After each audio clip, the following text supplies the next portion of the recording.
안녕하세요. 4월 8일이 부처님 오신 날이 아니다 라고 하는 주제로 얘기를 잠깐 해보도록 하겠습니다. 4월 8일이 부처님 오신 날이 아니면 언제냐? 부처님이 오신 날은 아니고 그때는 시다르타 태자가 태어난 날이죠. 부처님이 되신 날은 35세대는 12월 8일이 부처님이 되신 거니까, 그러니까 그거는 차이가 있죠. 그러니까 윤석열 대통령이 태어난 날이 있는 거고 윤석열 대통령이 된 날이 있는 거지, 부처님이 오신 건 아니지.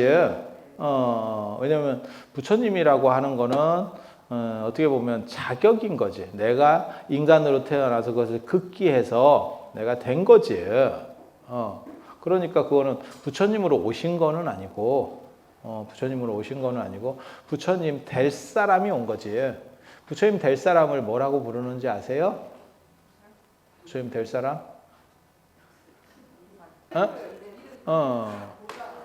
째득이 보살님. 또 해봐. 던져봐. 보살 맞아요. 부처님이 될 사람. 보살이라고 하는 거는 부처님이 될 사람이고, 그래서 여러분도 그래서 다 보살님인 거잖아. 여러분들은 다 보살님이, 그러니까 부처님이 될 분들이고, 남자도 보살입니다. 여자만 보살이 아니고, 그래서 우리 같은 사람을 보살 비구라고 하는 거고, 일반 비구하고는 틀려요. 그냥 보살 비구라고. 우리는 그렇게 돼 있어요, 실제로. 그래서 남자도 보살이고 여자도 보살이고. 아니, 그렇잖아. 부처님이 여자가 아니잖아. 그런데 다 에브리바디 다 보살이니까 헷갈리잖아. 그러니까 거기다가 앞에다가 싹 이름을 좀 더 구체화시키는 거예요. 헷갈리지 말라고. 그래서 석가보살이에요. 석가보살. 석가보살. 그래서 석가보살이 태어난 날이 4월 8일. 그러니까 부처님 오신 날이 아니고 부처님 될 분 오신 날, 이렇게 좀 길게 얘기를 해야 된다라고 얘기하는 거고. 왜 부처님 오신 날 꼭 연등을 달아요?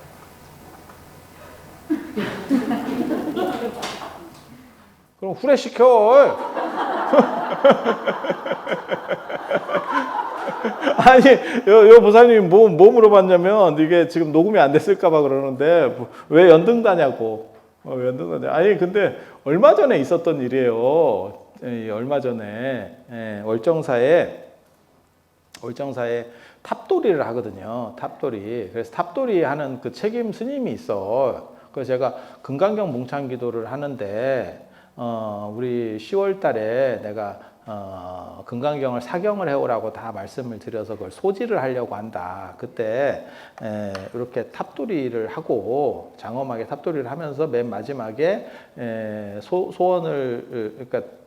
소원을 빌면서 그걸 이렇게 던져서 소지를 하자, 이런 아이디어를 냈거든요. 괜찮잖아. 훨씬 장엄하고 이렇게. 근데 이제 한 가지 브레이크가 걸리는 거지. 왜냐면 사람이 참석하는 사람이 한 1000명 정도 될 건데, 아무리 안 돼도 1000명인데 내가 보기에는 등이 있어야, 등을 들고 돌아가려면 등이 있어야 될 거 아니야. 1000개가 있어야 될 거 아니야. 등이 없지. 그렇다고 그걸 하려고 등을 또 살려니까 또 조금 아까운 거지. 그러니까 그 스님이 나한테 그랬거든. 그럼 후레쉬로 할까요?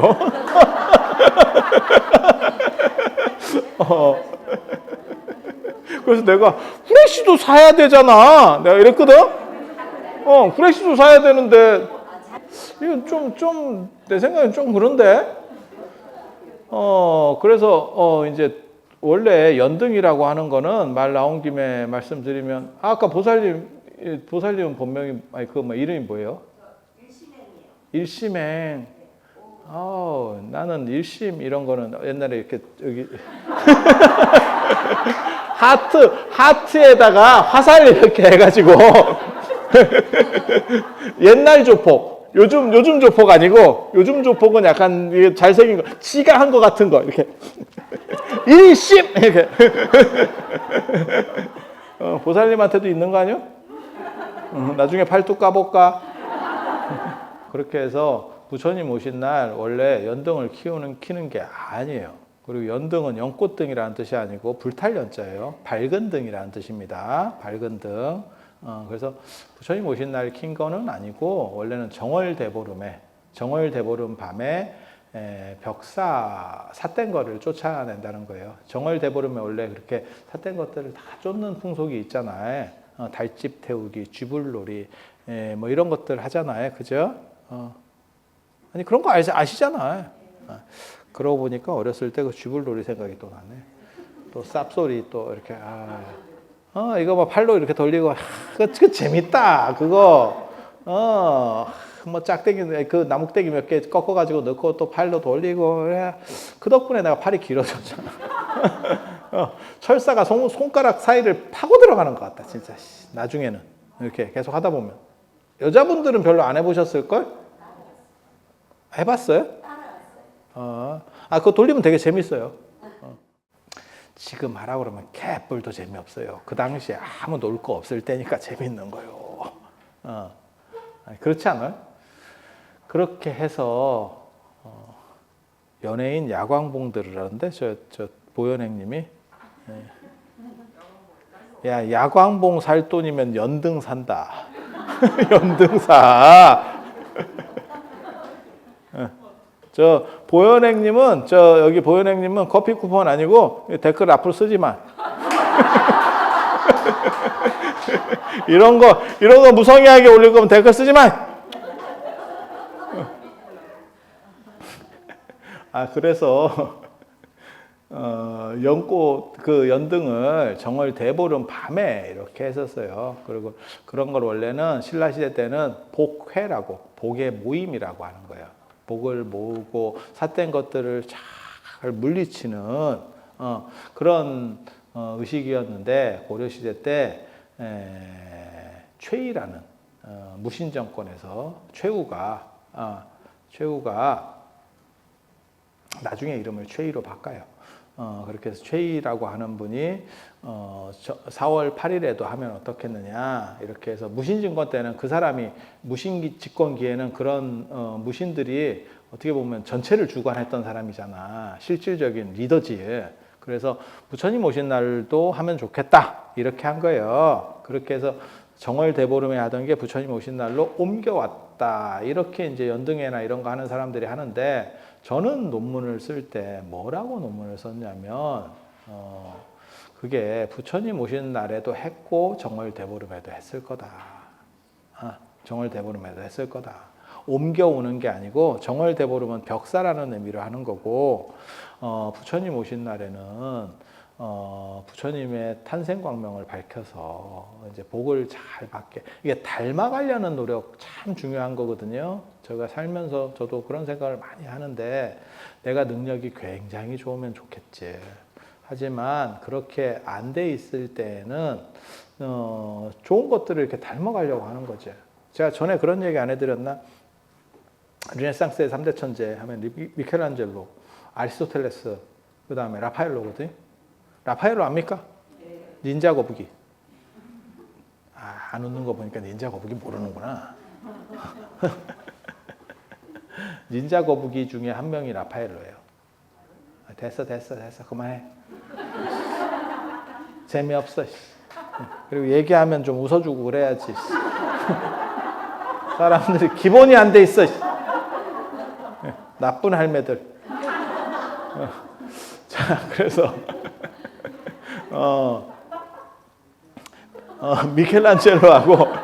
미켈란젤로하고 그 레오나르도 다빈치는 날 때부터 천재예요. 이 사람들은 그냥 날 때부터 천재라고 보시면 돼. 그런데 라파엘로는 복제기입니다. 그러니까는 좋은 거를 보면 자기가 그걸 따라하고 플러스 알파를 시킬 수 있는 사람이에요. 그러니까 천재는 천재인데 계열이 다르지. 그러니까 천재성을 가지고 자기 독창성으로 쫙 가는 게 아니고 라파엘로는 교육이 필요한 천재야. 그러니까 좋은 선생을 만나면 그 선생의 거를 그대로 내가 다 빨아버리고 플러스 알파를 시킬 수 있는 사람이야. 이거 엄청난 사람이에요. 그냥 워낙 그 미켈란젤로나 누가 레오나르도 다빈치가 워낙 대단하기 때문에 약간 급이 밀리는 것처럼 보이는 거지 실제로 이 사람도 엄청난 거거든. 아니 그렇잖아요. 그렇게 해서 그게 닮아가려고 하는, 그러니까 어떻게 보면 부처님이라는 복 있는 분을 닮아가고 그 다음에 그렇게 자유롭게 된 분. 저는 부처님이 복이 있는 것도 좋지만 제가 언제나 추구하는 것 중에 하나가 진정한 자유라고 하는 거예요. 여러분 자유롭고 싶지 않아? 어? 이 자유에 대한 갈망 없나? 없구나. 돈에 대한 갈망이 있지? 뭔가 이렇게 자유를 이렇게 바람같이 걸림없이 이런 낭만 검객이 되고 싶은 생각이 없어? 낭만 검객하기에는 너무 늙었지?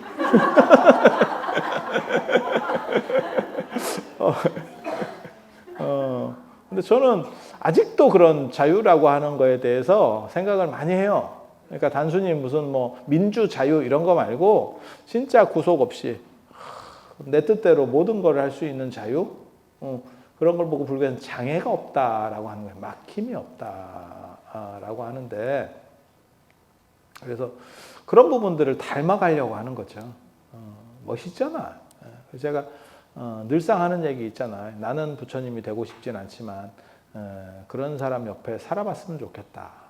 되는 건 너무 피곤할 것 같고 저는 어렸을 때부터 그 생각했어요. 나는 왕이 되고 싶은 생각은 없고 왕 동생 정도쯤에서 그러니까 쉽게 말해서 저 사우디아라비아 그 누구지 빈살만보다 나는 만수르가 좋은 거야. 빈살만처럼 그걸 막 자기 권력을 유지해야 되고 누구를 제거해야 되고 막 이렇게 머리 굴리고 이런 거보다 맨체스터 그냥 구단주나 하면서 마누라 가방이나 사주고 이러고 사는 거야. 나는 어렸을 때부터 나는 1등에 대한 생각이 없었던 사람이에요. 왕은 피곤할 것 같거든. 책임도 져야 될 것 같고. 근데 그냥 왕 동생이야. 그리고 왕을 위협하고 싶은 생각이 없어. 나는 왕 생각이 없거든.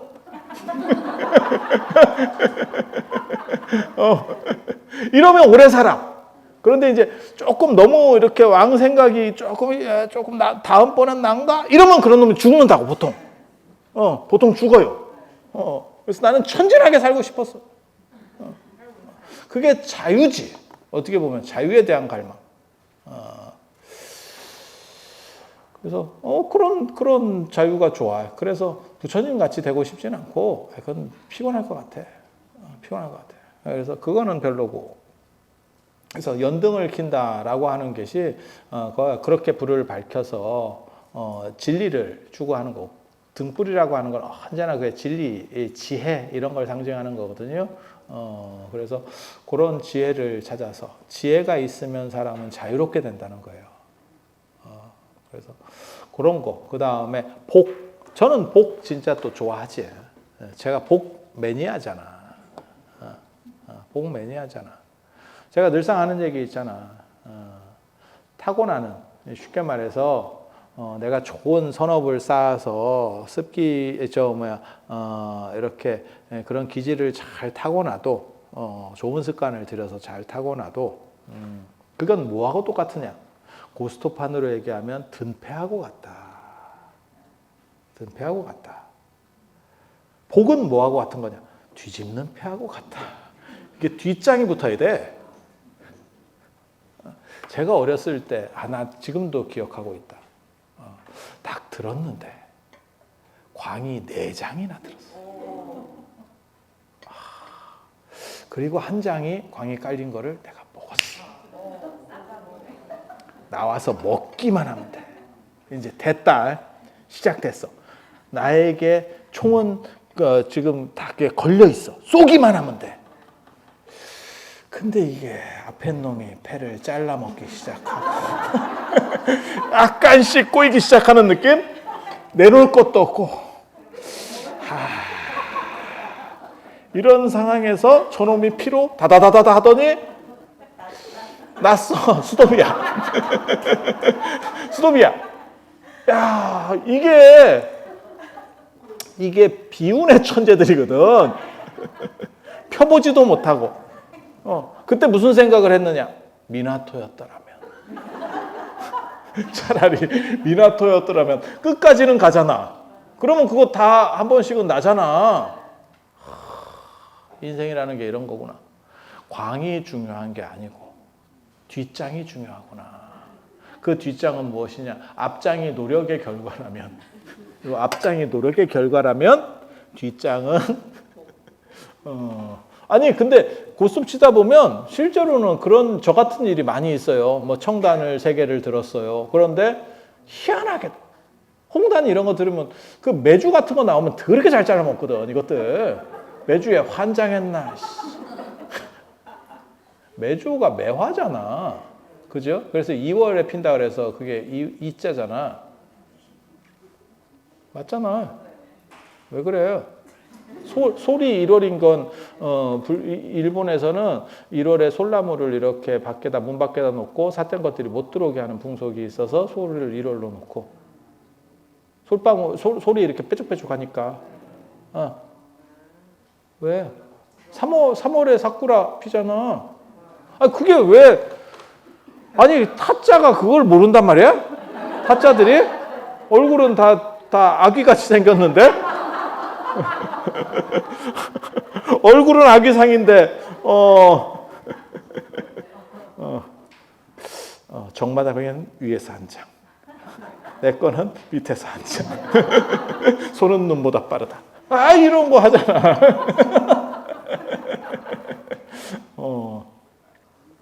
여러분들이 그 타짜 영화를 알고 있는 것만 갖고도 이미 굉장히 오래되신 분들입니다. 그 주말의 명화에 나올 법한 벌써 한 20년 됐을걸? 아니 정확한 자동차 몰라. 근데 그게 김윤석이 뜬 영화잖아. 어떻게 보면 김윤석이라는 배우가 별로 이러다가 그 아귀 한 방으로, 그지? 다 각인하면서. 그래서 복이라고 하는 거는 사실은 이 뒷장 붙는 거예요. 이 역할이 진짜 참 중요해. 참 중요해. 그래서 복도 있어야 되고 그 다음에 지혜도 있어야 되고 복해라고 하는 거죠.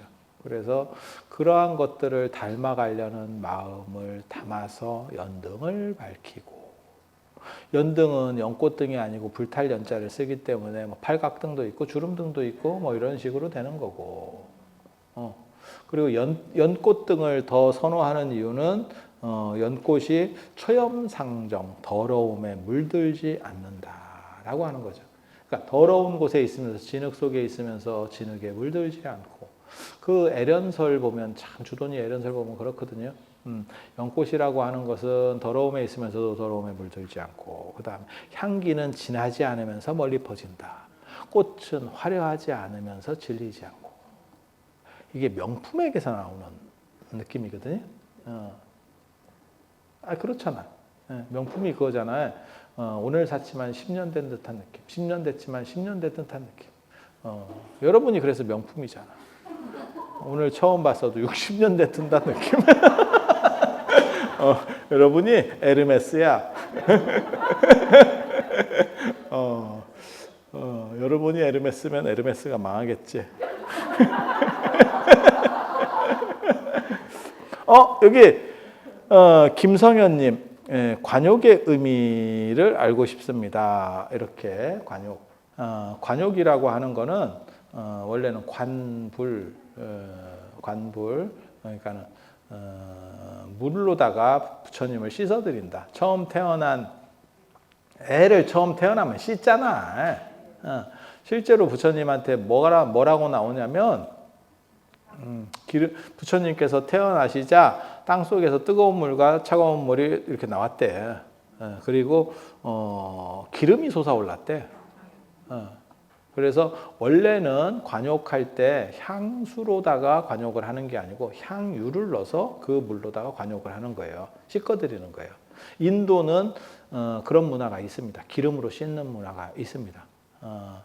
뭔 기름으로 씻어요? 이상한, 이렇게 생각할지 모르지만 더운 지역은 전부 기름, 향유를 쓰는 문화가 있습니다. 향수는 빨리 증발해서 이게 안 돼요.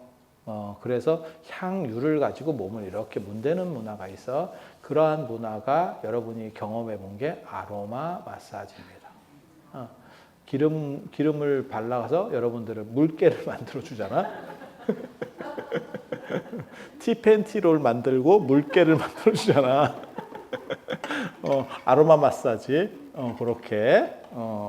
그게 인도적인 것들이라고 보시면, 그러니까 더운 지역 문화는 전부 기름 쓴다더라. 그리고 실제로 인도에 가보면, 인도에 부처님이 태어나신 룸비니 옆에 그 강에 기름이 지금도 올라오고 있어요. 그때 기름이 지금도 올라오고 있어요. 제가 그거는 사진도 찍고 제가 직접 가서 다 봤거든요. 거기 있다 하더라고, 누가. 그래서 진짜? 이러고 가봤어. 설마? 이랬는데, 가니까 보일까? 물에서? 안 보여. 근데 옆으로 이렇게 기울여서 보면, 기름은 무지개 빛나잖아요. 기름 떠 있으면. 뭔 뜻인지 아시죠? 네. 있어. 있어. 신기하더라고. 그 룸비니에서 바로 옆에 있는 그 강인데, 거기 사람들 잘 몰라. 거기 안 간다고. 근데 우리는 알아. 우리는 알아. 왜? 난 배운 사람이니까.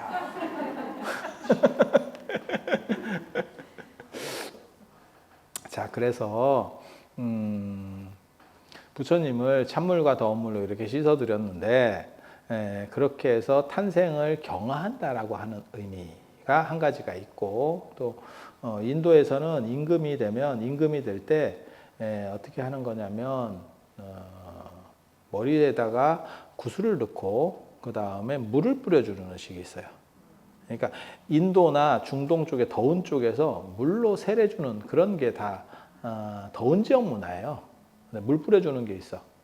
물을 왜 뿌리냐면 이게 이제 관정도내나 그런 의미거든. 관정, 관불은 부처님을 목욕시킨다는 거고, 관정은 여기다 물을 뿌려주는 거야. 물을 뿌려주는 거야. 그거는 뭐냐면 동서남북에 있는 인도에서 동쪽에 있는 바다, 남쪽에 있는 바다, 서쪽에 있는 바다, 북쪽에 있는 호수에서 물을 떠와요. 아마 마나사와로바 호수에서 떠왔지 싶어요. 그렇게 해서 그 물을 섞어. 그렇게 해서 임금 머리에다가 뿌려줘요. 그건 뭐냐면 사해의 임금이다. 내가 전 세계를 정복하는. 그러니까 그 당시 인도 사람들 생각이에요. 인도 사람들 생각. 전 세계를 다스릴 수 있는 그런 사람이다. 라는 걸 상징적으로 얘기해 주는 거예요. 상징적으로 얘기해 주는 거예요. 그래서 부처님을 씻어드리는 거고, 그래서 제가 그런 얘기 하는데, 관욕 같은 거 하실 때 머리에다 뿌리지 말라고. 숨 넘어간다고. 목 뒤쪽으로 해서 뿌려. 목 뒤쪽으로 해서. 여러분들은 누가 물 뿌리는데 내가 지금 태어나자마자 여러분들 앞에다 이렇게 되잖아. 옆구리나 손가락 있는 쪽으로 해서 이렇게 뿌리라 말이요.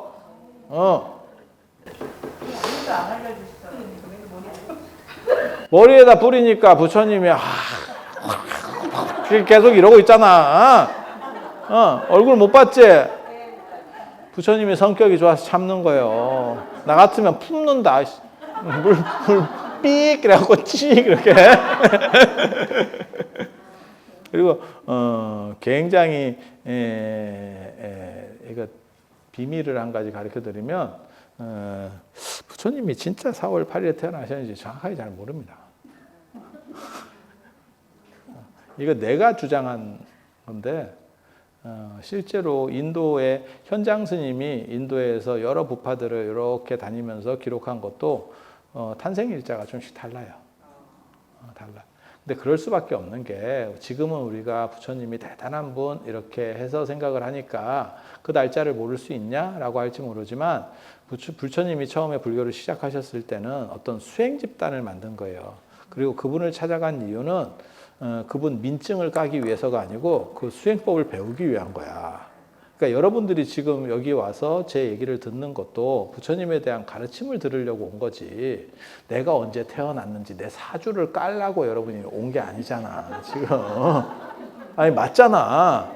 그러니까 아는 사람들이 있었을 거야. 하지만 그것은 중요하지 않다고 생각해서 초기의 기록이 안 남아 있었던 거야. 그래서 좀 오락가락해지는 거지. 예? 이해가 되시죠? 여러분도 마찬가지잖아. 부모님은 생일을 챙겨드리니까 여러분들이 잘 기억하지만, 뭐 학원 선생님 이런 거 뭐 알게 보여. 성이 있으면 스승의 날 때 뭐 하나 갖다 주면 되지. 아니 그렇잖아.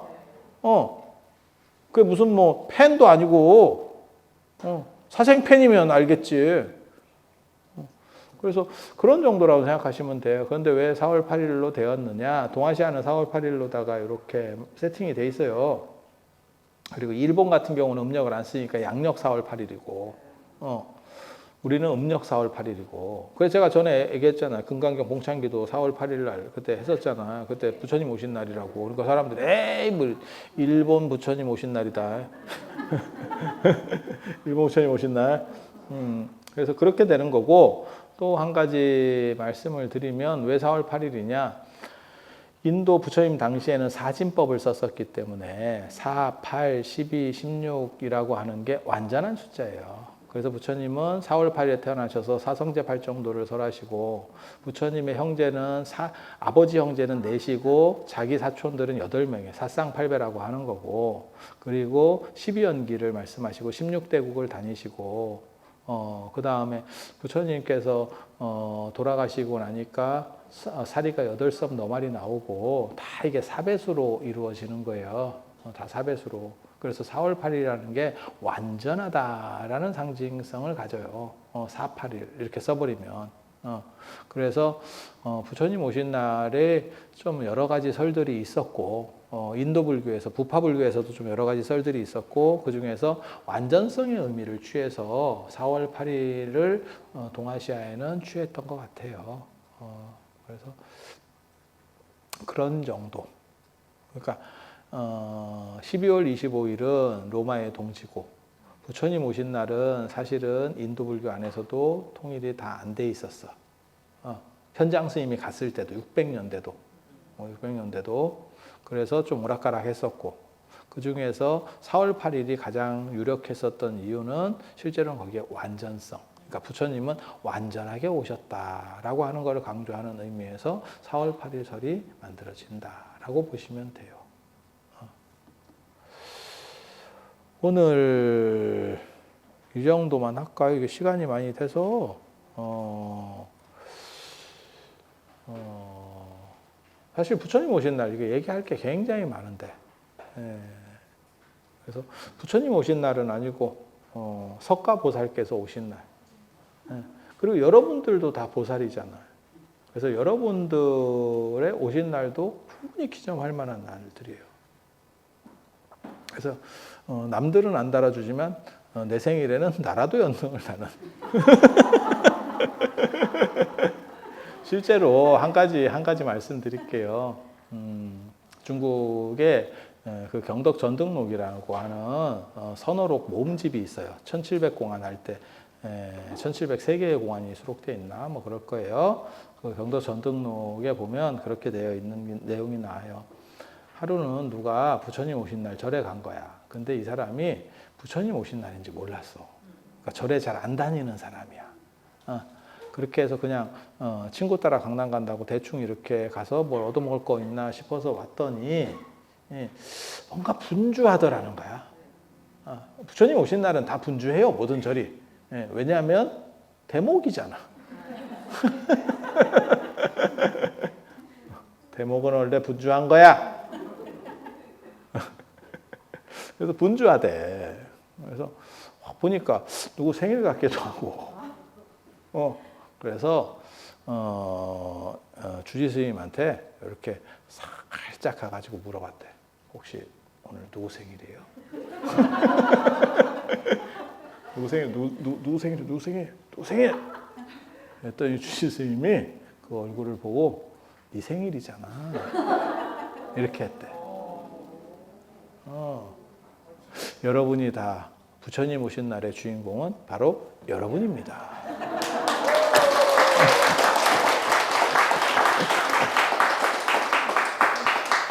자, 오늘 이상 말씀드리고 다음 시간에는 어떤 주제로 이야기를 하면 좋을까?